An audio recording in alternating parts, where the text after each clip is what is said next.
All of his co-workers were gone. What could it mean? Stanley decided to go to the meeting room. Perhaps he had simply missed a memo. No matter how hard Stanley looked, he couldn't find a trace of his co-workers.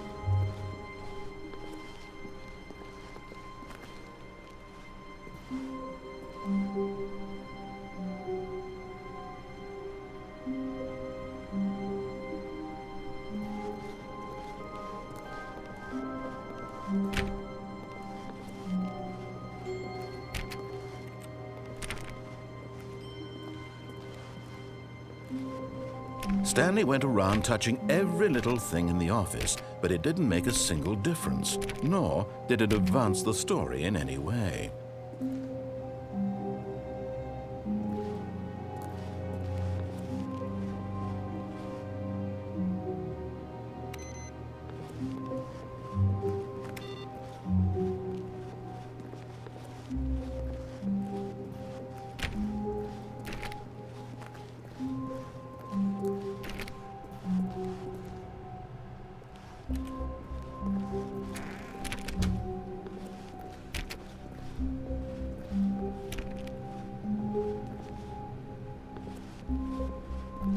When Stanley came to a set of 2 open doors, he entered the door on his left. This was not the correct way to the meeting room, and Stanley knew it perfectly well.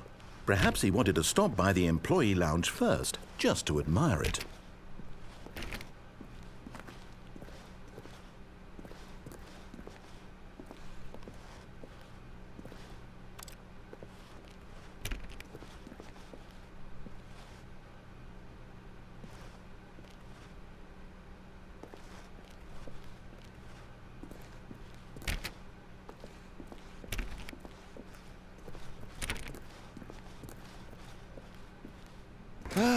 Yes, truly a room worth admiring.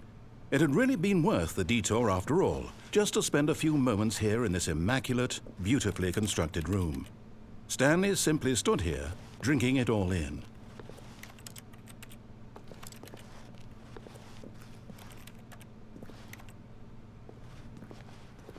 But eager to get back to business, Stanley took the first open door on his left.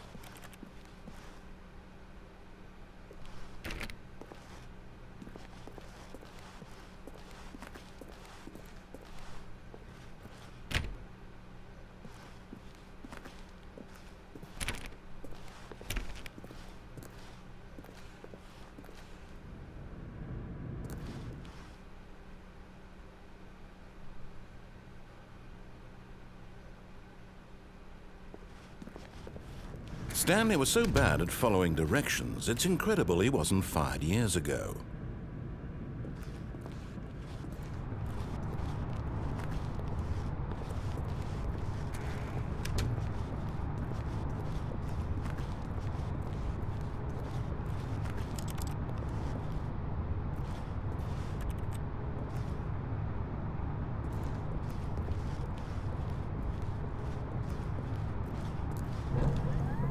Look, Stanley, I think perhaps we've gotten off on the wrong foot here. I'm not your enemy, really, I'm not. I realize that investing your trust in someone else can be difficult, but the fact is that the story has been about nothing but you all this time. There's someone you've been neglecting, Stanley. Someone you've forgotten about. Please, stop trying to make every decision by yourself. Now, I'm not asking for me, but in his eagerness to prove that he is in control of the story and no one gets to tell him what to do, Stanley leapt from the platform and plunged to his death. Good job, Stanley. Everyone thinks you are very powerful.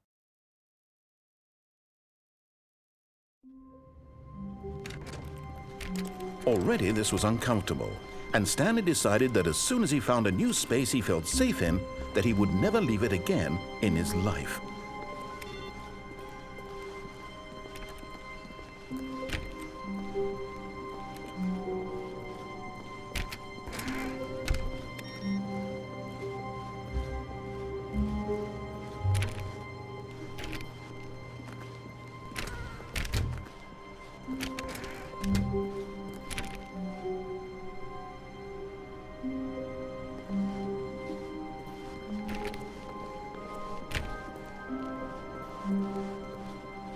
When Stanley came to a set of 2 open doors, he entered the door on his left. This was not the correct way to the meeting room, and Stanley knew it perfectly well. Perhaps he wanted to stop by the employee lounge first, just to admire it. Wow, yes, this room. What a beautiful room. What a gorgeous, gorgeous room. Thank goodness, but eager to get back to business, Stanley took the first open door on his left.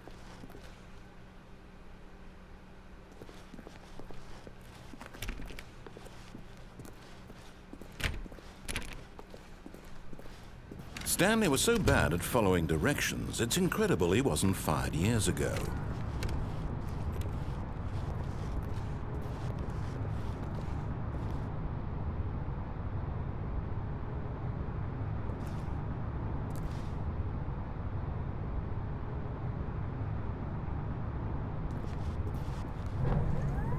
Look, Stanley, I think perhaps we've gotten off on the wrong foot here. I'm not your enemy, really, I'm not. I realize that investing in your trust in someone else can be difficult, but the fact is that the story has been about nothing but you all this time. There's someone you've been neglecting, Stanley. Someone you've forgotten about. Please, stop trying to make every decision by yourself. Now, I'm not asking for me, I'm asking for her. This is it, Stanley. Your chance to redeem yourself, to put your work aside, to let her back into your life. She's been waiting.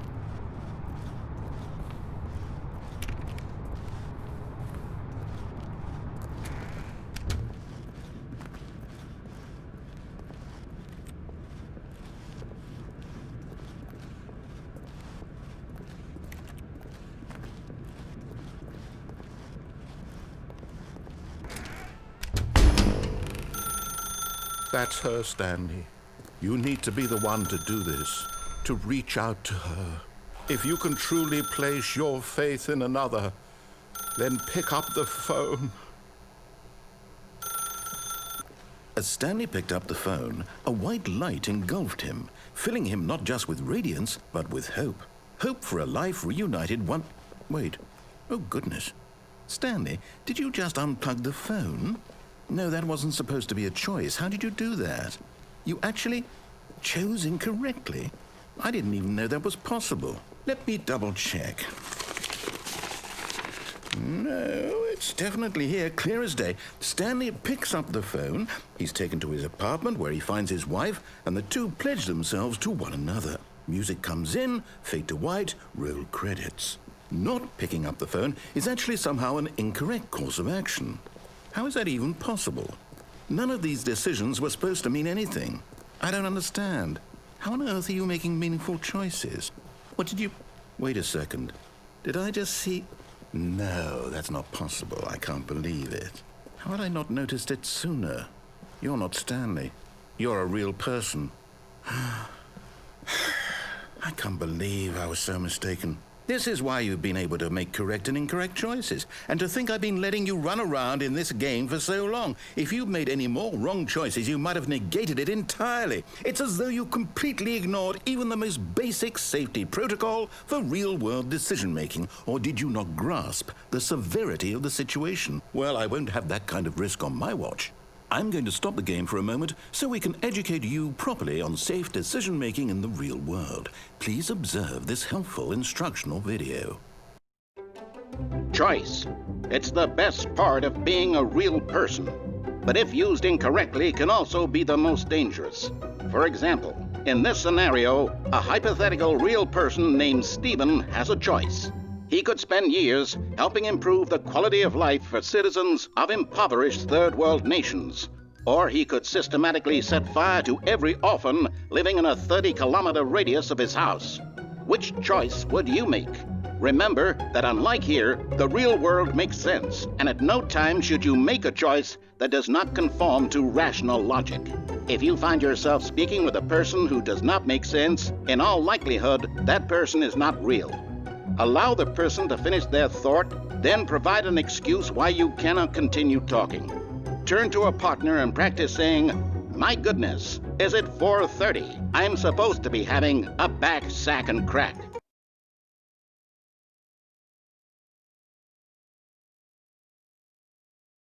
Excellent. Making choices on a regular basis is the best part to a healthy decision-making process. Most medical professionals recommend making at least 8 choices per day. Do you make more than 8? Less? And finally, if you begin to wonder if your choices are actually meaningful and whether you'll ever make a significant contribution to the world, just remember that in the vast infiniteness of space, your thoughts and problems are materially insignificant, and the feeling should subside. At this time, your instructor will guide you in an exercise to test and reinforce the material covered in this video. Welcome back. You may have noticed that this room has begun to deteriorate as a result of narrative contradiction. But not to worry. Now that you're properly informed on good decision-making, we're going to revisit a choice you made just a few minutes ago and see what the correct thing to do would have been. This way, please.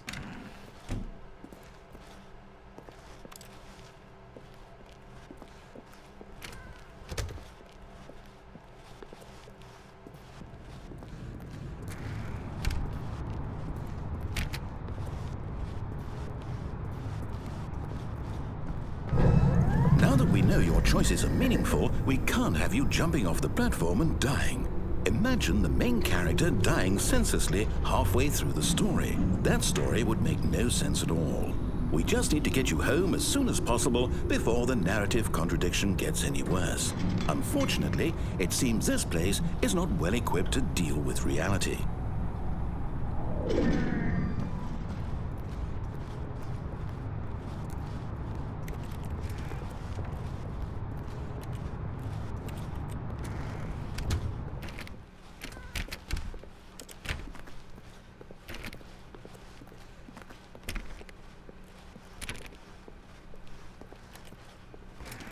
Almost there. You'll take the door on the left, back to the correct ending, the story will have resolution once again, and you'll be home free in the real world.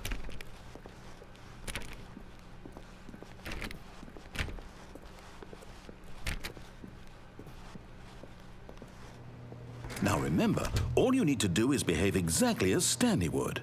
That means choosing responsibly and always putting the story first. I'm quite sure you'll be up to the task. Just follow my lead and you'll be fine. All right.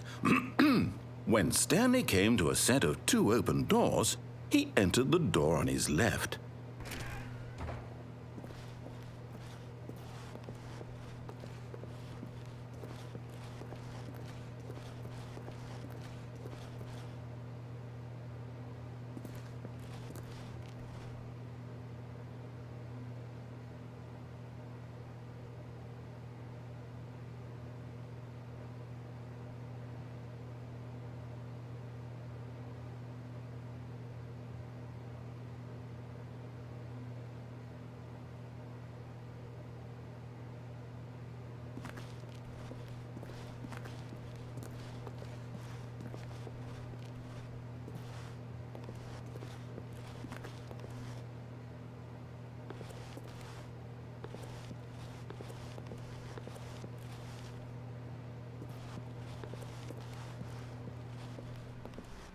No! Why did you do that? Quickly, hurry back in the other direction. Perhaps we're...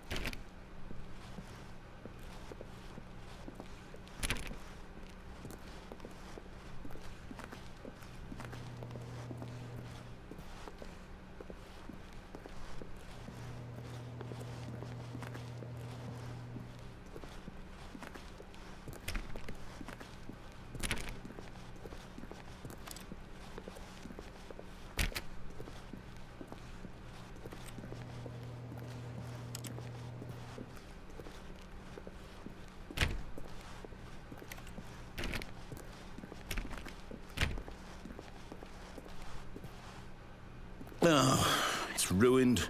I can't believe, after everything we talked about, that my story, you've destroyed my work. Why? For what? What did you get out of that? What did you think was so special about seeing the game undone, left here like so much garbage? It's worthless now. And what am I supposed to do? Even if there were a way to continue, would it be worth it? To know that my story is now incorrect? How can I go back to that? I can't erase that knowledge. I'll have to live with it forever, reliving its impossibility forever. I couldn't live that way. Is it better to shut the game down entirely? To willingly destroy all of my work? I don't know. What's the answer? What do I do? What do I do? What do I... No, I have to. I have to shut the game down. I have to. I have to.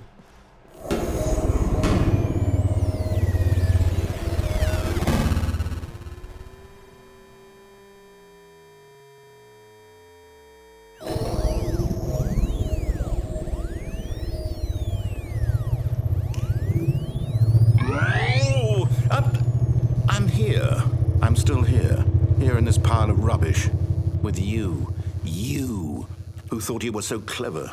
Now look where we are. My entire game is destroyed. It was the only thing in the world that was mine, and you've run it into the ground. What, did you think that would be funny? You just had to see? Didn't I impress upon you how important it was to be like Stanley? He actually knows how to do what I tell him to. He understands that if I say to do something, there's a damn good reason for it.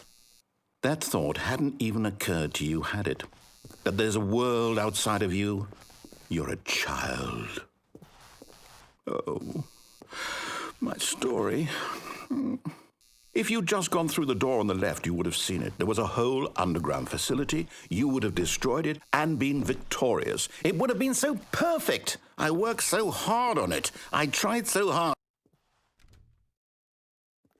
Behave exactly as Stanley would. That means choosing responsibly and always putting the story first. I'm quite sure you'll be up to the task. Just follow my lead and you'll be fine. All right. When Stanley came to a set of 2 open doors, he entered the door on his left.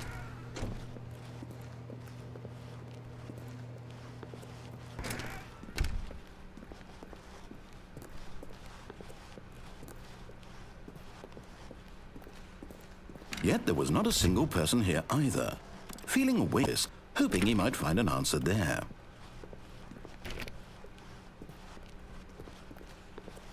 Coming to a staircase, Stanley walked upstairs to his boss's office.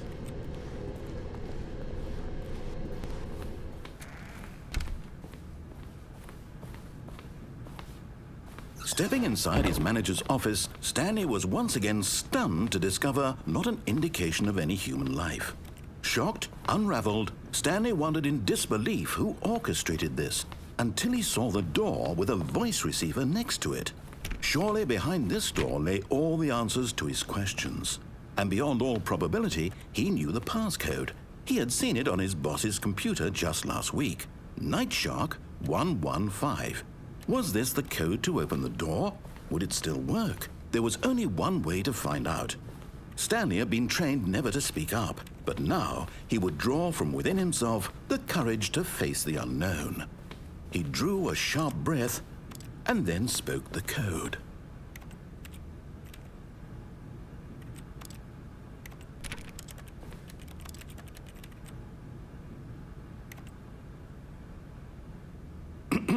Stanley spoke the code.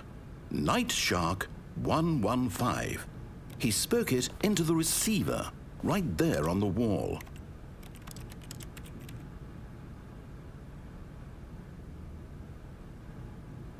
I'm sorry, is there a problem? You didn't mishear me, did you? Please speak the code into the receiver. Otherwise, we can't get on with the story. This is a crucial step.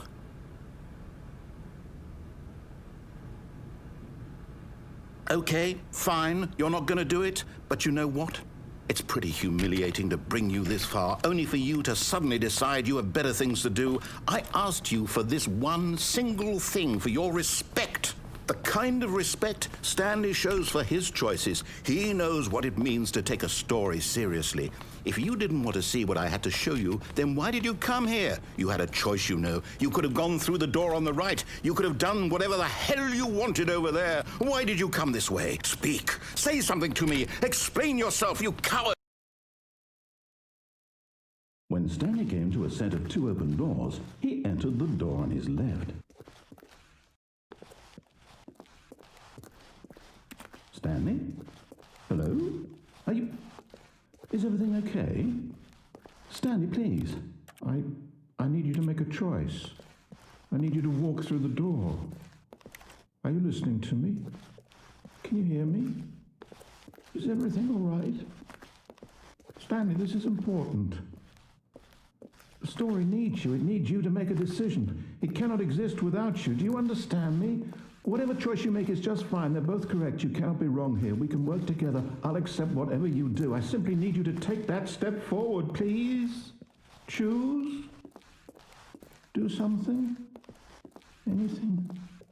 This is more important than you can ever know. I need this. The story needs it. So, you hear me? Are you there? Are you listening to this? Stanley, are you there? Okay. It's okay, I can wait. You need time to decide. Time to make sure your choice is correct. That is the best choice. That's all right. I'll wait for you to decide what's the right thing to do. Take as much time as you need.